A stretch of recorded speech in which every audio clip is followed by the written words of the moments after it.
दोस्तों, यह कहानी बिहार के एक गांव की है जिसमें विजय नाम का लड़का रहा करता था। बचपन से ही पढ़ाई में होशियार विजय अपने मम्मी पापा की आखिरी उम्मीद था। विजय के दादा ने अपने समय में बहुत कर्ज ले लिया था, जिसको चुकाने में पापा की पूरी जिंदगी मजदूरी में निकल गई। उनके पास थोड़ी सी ज़मीन थी जिससे उनका गुजारा हो रहा था। पापा की तबीयत मजदूरी करने से ख़राब रहती थी, पर पापा विजय को इस बात का एहसास नहीं होने देते थे। विजय को पढ़ाई में इतना होशियार देखकर उसके मम्मी पापा ने हर वह काम किया जिससे वह विजय को पढ़ा पाएँ। विजय की कॉलेज की पढ़ाई ख़त्म हो गई थी और वह एक छोटी सी नौकरी करने लगा, जिससे उसका खर्चा निकल जाता और साथ में वह कलेक्टर बनने की तैयारी भी कर रहा था। विजय अपने वक्त का एक मिनट भी फालतू नहीं गुजारता था। विजय ने पूरा समय पढ़ाई और नौकरी में ही लगा दिया। विजय के पापा को यह पता था कि वह कलेक्टर बनना चाहता है, इसलिए घर की हालत बहुत ज़्यादा ख़राब होने पर भी उन्होंने विजय से कभी इस बात का जिक्र नहीं किया और ना उसको अच्छी नौकरी करने के लिए कहा। लगातार 2 साल तक विजय पास नहीं हो पाया। उसके बाद भी उसके पिता ने अपना घर और ज़मीन गिरवी रखकर विजय को आईएएस की कोचिंग ज्वाइन करवाई और उसकी नौकरी भी छुड़वा दी और केवल पढ़ाई करने को कहा। विजय के पापा हमेशा उससे कहा करते थे, बेटा खेत और घर दोबारा आ जाएंगे, पर कलेक्टर दोबारा नहीं बन सकते। आज पूरे साल पढ़ाई करने के बाद विजय का रिजल्ट आ गया, जिससे वह अच्छे नंबरों से निकल गया था। आज उसके पिता से ज़्यादा खुश कोई नहीं था। ऐसा लग रहा था जैसे विजय का सपना पूरा होने वाला है, पर भगवान को कुछ और ही मंजूर था। विजय का कल इंटरव्यू था और सुबह से उसके पापा की तबीयत खराब थी। विजय के पापा उसकी माँ से बार बार कह रहे थे कि विजय को मत बताना, और उस दिन रात को उनकी मौत हो गई। अब एक माँ जिसकी गोद में उसका पति गुजर गया और वह अपने दर्द को भुलाकर अपने बेटे की ज़िंदगी के बारे में सोच रही थी।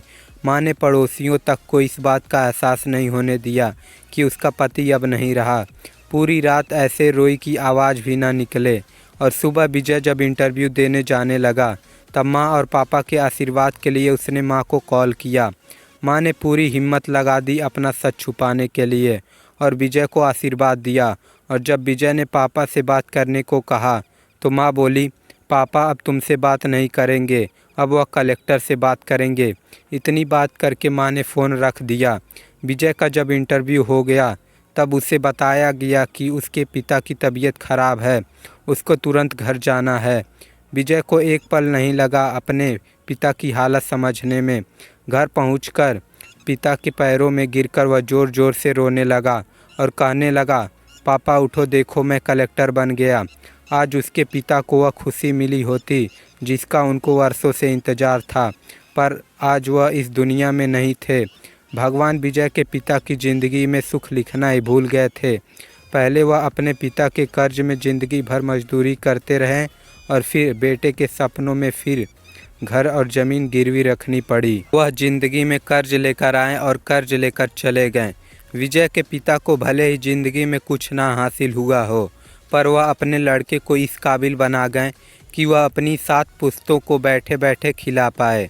विजय की माँ ने जो उस रात किया, जिसको करने का जज्बा बहुत कम लोगों में होता है। जब विजय कलेक्टर बनकर घर आया तब माँ ने विजय से कहा, बेटा तुम आज इतने बड़े बन गए हो कि हजारों गरीबों का भला कर सकते हो।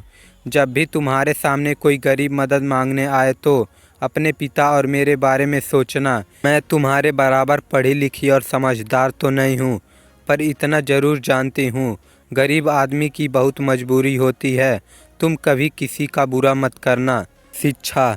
दोस्तों, इस कहानी से हमें यह शिक्षा मिलती है कि वक्त कितना भी ख़राब हो, हम उसे बदल ज़रूर सकते हैं। माँ और बाप के एहसानों को हम कभी नहीं उतार सकते, पर हम अपने कर्मों से उनकी इच्छा ज़रूर पूरी कर सकते हैं।